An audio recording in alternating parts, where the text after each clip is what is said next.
એમને તમારા અધિકારીઓ એમને એમ કે આ ખેતરમાં કરવાનું એટલે કોઈના બાપનું ખેતર છે ને બીજી વાત અહીંયા તમને પડામાંથી હાલવાની ના પાડી છે તો હું કામ હાલો છો ભાઈ 100 વાતની એક વાત અમે અહીંયા કામ ચાલુ થવા નહીં દઈએ એટલે નહીં દઈએ આને યોગ્ય વળતર મળશે ખેડૂતોને ત્યારે કામ ચાલુ થશે બાકી કામ ચાલુ નહીં ભાઈ એ ભાઈ કામ બામ ચાલુ નહીં કરતા હો આ જેસીબી વાળો કોણ છે એને કે ખેતરમાંથી જેસીબી બહાર કાઢ ભાઈ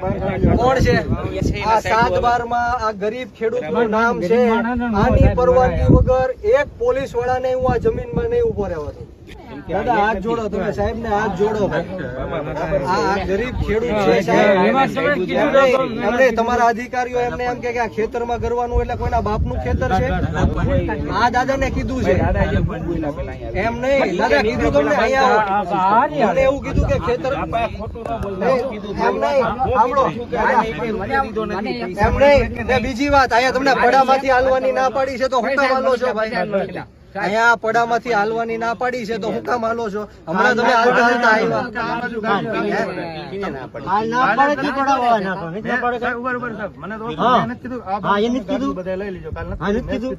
સાહેબ તમારી આવા ઘર્ષણ નથી પણ 100 વાતની એક વાત અમે અહીંયા કામ ચાલુ થવા નહીં દઈએ એટલે નહીં દઈએ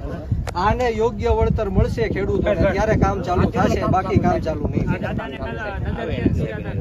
મારે સાહેબ તો વાત નથી કરવી પણ તમે પોલીસ અધિકારી તરીકે તમે સમજી શકો છો અમે સમજીએ છીએ પણ તમે કલેક્ટર ગમે એ હુકમ આપે કે ગમે એ કરી નાખે પણ ખેડૂતની જ મરજી ન હોય તો તમે કઈ રીતના અંદર ઘૂસી શકો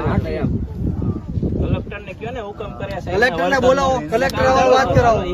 કલેક્ટર વાત કરાવો મારી એટલે ભાઈ કામ બામ ચાલુ નહીં કરતા હો આ જેસીબી વાળો કોણ છે એને કે ખેતરમાંથી જેસીબી બહાર કાઢ ભાઈ કોણ છે નહીં નીકળે એટલે સાહેબ આ અમારી